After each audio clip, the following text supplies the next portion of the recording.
I think if you were one of the boys who was on this joyride, I think as you got older and older and older, the cop car would get faster and faster. The sheriff would get meaner and meaner. The man would get crazier and crazier. So I think it's just one of those kind of tales that would just embellish itself as the years go by.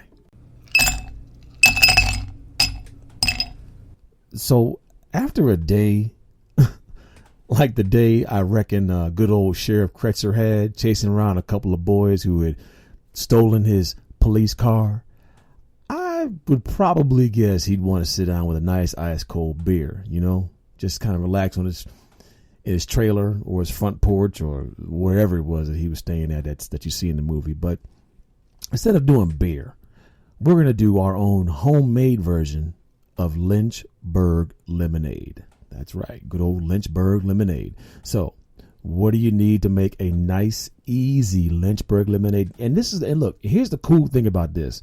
You don't need to go to the store to go buy the pre-mixed one that Jack Daniels made. You're going to make your own Lynchburg Lemonade, right?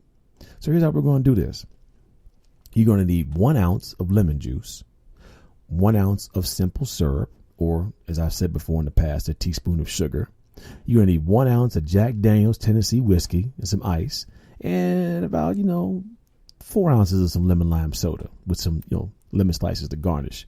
Then what you're going to do is you're going to take this stuff and put it into a cocktail shaker. And am I talking like I got an accent? I think I am. You're going to take these things and put them into a cocktail shaker and combine them with some lemon juice, with the simple syrup and the Jack Daniels and the ice. Now you're going to shake it up to get it nice and chilled, and then you're going to strain it into a highball glass.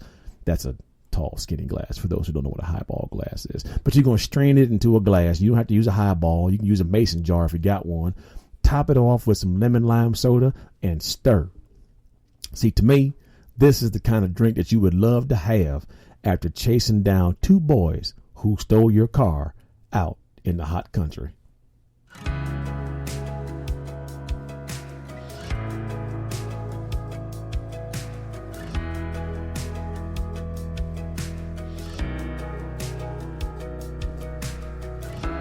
The definition of white fragility is the tendency among members of the dominant white culture group to have a defensive, wounded, angry, or dismissive response to the evidence of racism. Okay, so I'm going to leave that definition right there. I'm just going to drop it there, and then I'm going to come back to it a little bit later on. But I want you to just think about that whole idea, white fragility. Because the synopsis of this movie revolves around an interracial family that moves from New York City to a small, kind of predominantly white town in Washington State. And there is, I don't want to say an examination of white fragility, but it's, how can I say this? It's complex. It's complex. So, let's just dive into it. Now, our main characters in this are, Gina Burns, Mac Burns, Clark Burns, and a few other people are in this. But, we'll go with who they are. Melanie Linsky plays Gina Burns. She's got 81 credits to her name. You may have seen her in Seeking a Friend for the End of the World. She was also Aunt Helen in The Perks of Being a Wallflower. She was in The Intervention, and she was Julie Bingham. I think it was George Clooney's sister in the movie Up in the Air. Remember when they were trying to get married and she was like, had the cardboard cutouts? That's right. That was her. Nelson Ellis plays Mac Burns. And you know what's funny? When I saw him, I couldn't quite put a finger on who he was. And I thought that he had done a lot more acting roles. But it's interesting that he only had 25 credits. But where you've probably seen him, he was in Lee Daniels' The Butler, interestingly enough, as Martin Luther King. Wow. You talk about being handed a heavy role to play. He was Eddie Sweat in Secretariat. He played Bobby Bird, hey, Bobby, with the James Brown Band and Get On Up with Chadwick Boseman, James Brown. Bobby Bird, by the way, Bobby Bird was a bad man on the drums. I mean, my goodness, I can't even.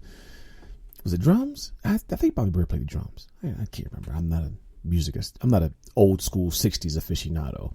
He was also Mr. Lester in Roxanne, Roxanne. If you haven't seen that, it's not only is Nelson Ellis in that, but also Nia Long is in that. And it's interesting for you hip hop heads out there. I think it's also still on Netflix, but Roxanne, Roxanne is an interesting story about how she came about. So you might want to check that out.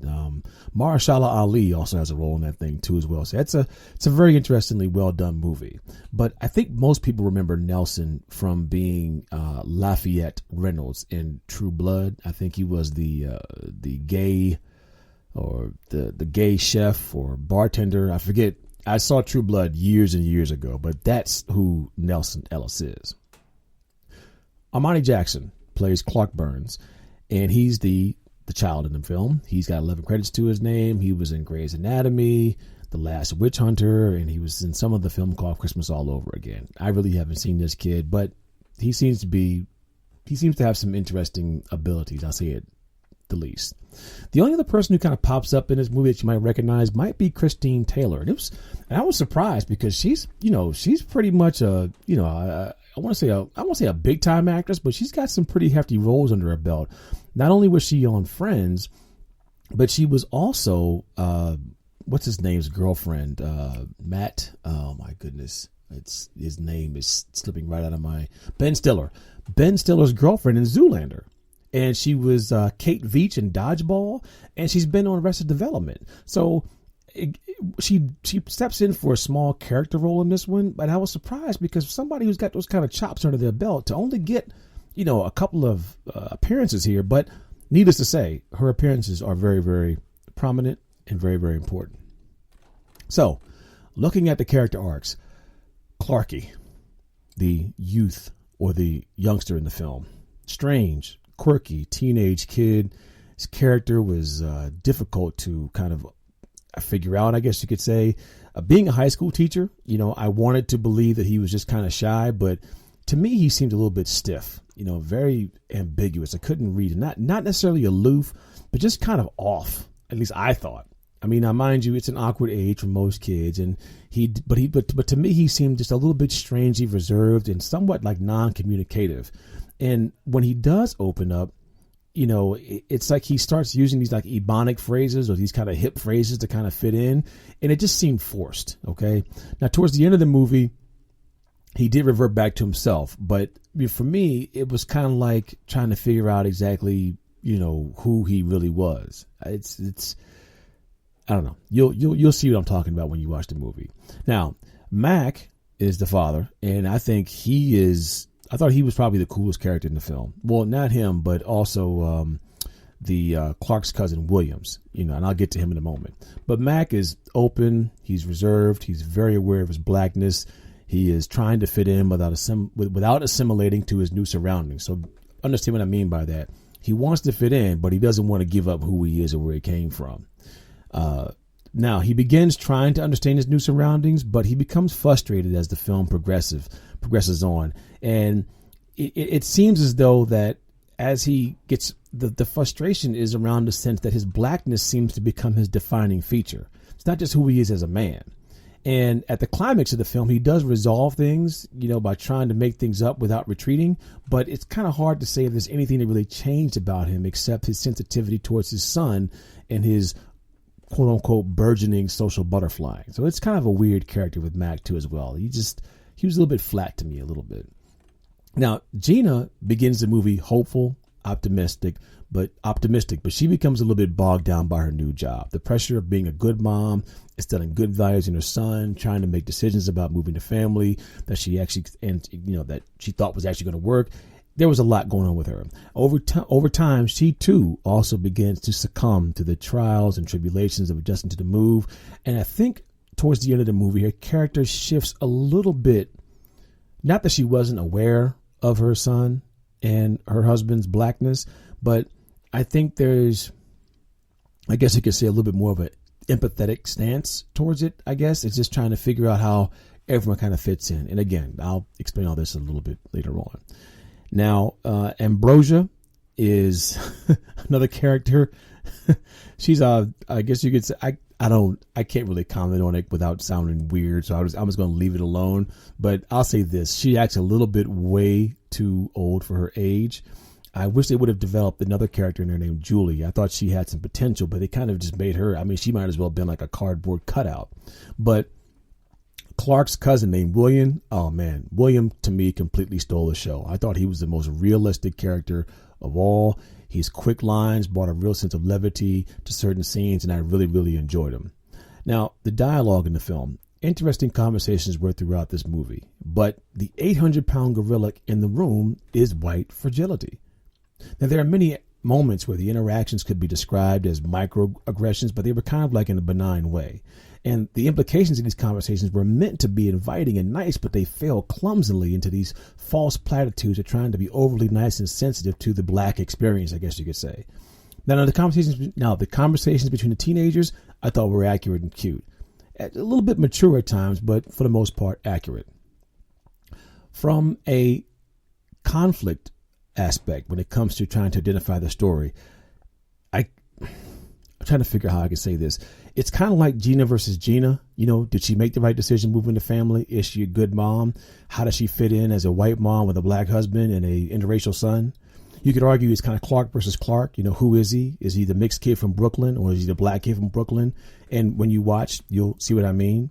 There's also the family versus the move, the whole family trying to fit into everything, the neighborhood, the job, the people, the moving company, the house. There's a whole lot going on with this. Okay. And I guess that's part of the cuteness of the film, little boxes. Like we all have these little boxes to unpack.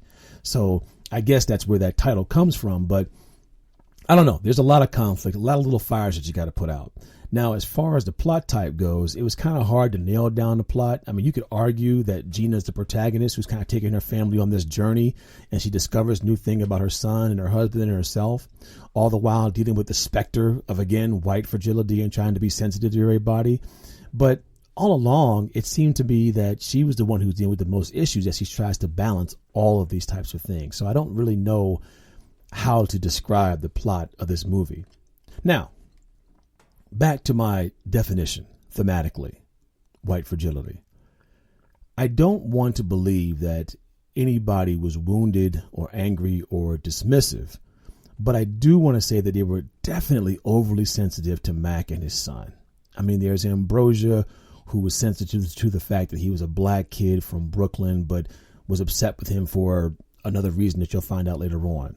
Then there's the wives at the lunch. There's the guy at the bookstore. There's a neighbor across the street. I mean, there's a whole bunch of people really being sensitive to these individuals just because of who they are from a color standpoint versus who they are as a person. True blackness. What exactly is true blackness? The question comes up a little bit, a few times. It comes up a little bit in the movie, but only in one specific point. And it's kind of, it's one of those kind of questions that you have to kind of figure out as you adjust to your surroundings, do you assimilate and give up that process, or do you remain who you are? Especially with Clark being of mixed race. I mean, the big question is he really truly black? Which is something that does get brought into question. And then acceptance, I thought it was a good theme. Trying to be true to who you are. Mac, Gina, and Clark are all struggling as they try to fit into this new Washington State home. And as far as friendship goes, I think how and why kids make friends is very, very interesting. And it's also about what constitutes a friendship. You see that with some of the interactions of the kids in the movie. And it's interesting as to why adults and kids and people in general just kind of cultivate their relationships. Now, this is a very quick ride, wraps up at 84 minutes, okay, when it comes to the structure. And in the first act, you see the family move in. In the second act, they're adjusting to the new surroundings. About midway through, when you get some more of the higher level conflicts and pinch points, Clark does make some interesting decisions that kind of bring a little bit more, I guess you could say, conflict to the story. And then in the third act, how does the family cope with everything? Now, this film was directed by Rob Meyer.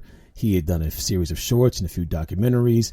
There's nothing really tricky, angular, futuristic. I thought the pace of the film was well shot, using a few sets and scenes in the neighborhood. Most of the film was shot in daylighting, so there never really was an issue. And I thought the film had a real empathetic feel to it, as trying to understand how these people are dealing with all of these new surroundings. Even the title, like I said before, Little Boxes, gives you the sense that they're trying to unpack all the issues that they're having, especially when it comes to racism and fragility. And while the mood of the film is hopeful, there are a few moments of awkwardness. And I thought Meyer did a good job of tying all those shots together to tell a really good story. Now, what worked, the idea and the premise of trying to fit into a racially sensitive America. Sure, this happens more than we would like to admit, but I thought it was a good idea that he presented.